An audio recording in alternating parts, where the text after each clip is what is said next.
defense project using Raspberry Pi. Where should I start? So the question is, where should I start? And I need to learn how to detect malware manually and how to train the system so that when there's an attack, it can make or perform honeypot.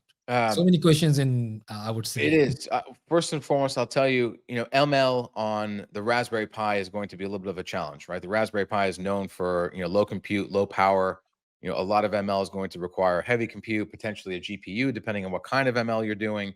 And so that might not be the best form factor unless you plan on just leveraging it to do the capture and then having some cloud-based solution. I saw this earlier as well. This question on how do I get started in the space is a very common question that I get. And this concept here, if I need to learn how to detect malware manually to then train the system, there's so much material out there. When I first got started in this game in the 1990s, there was very little information out there.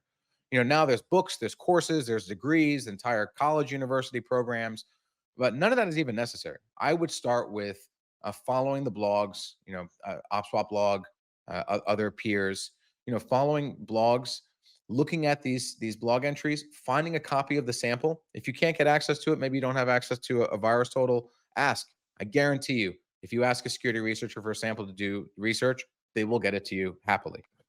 This is Mhm. one of the reasons why we made labs on inquest.net. It focuses entirely on office productivity files. But the idea was, let's get samples out there in people's hands and let's expose Mhm. some of our technology so that we can assist in the discovery and disruption of real world malware campaigns. Mhm. Our Mhm. big goal with labs was, if we have, if this is the chunk of daily files that we see, and here are the ones that we know are malicious, here are the ones that we know are benign, it's this sliver in the middle that's interesting. So let's create that sliver and then open it up to the masses and allow people to come in and basically crowdsource the discovery of this malware. So I highly Mhm. recommend finding blogs that you have a natural interest and passion in, whether it's because of the threat actor or because of the actual threat itself, and do a deep dive. Try Yeah. and, if you're vulnerability hunting, try and rediscover the vulnerability. Take the old version and the new version. Do a patch diff. Take the malware and try and do your own reverse engineering. And then when you get stuck, go and compare the notes against the blog. At Yeah. the end of the And day, it speak really and comes down to, you got to roll the sleeves up and yeah, just get into it. And get your time hands plus dirty. passion is success in this industry. Exactly. And speaking of, malware sample, I've shared two of the resources here in the chat. It's metadefender.com and filescan.io. You will get samples, over there.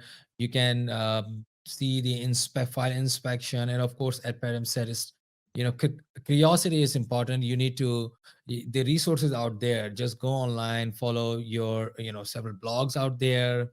You can check GitHub. There are many resources available over there.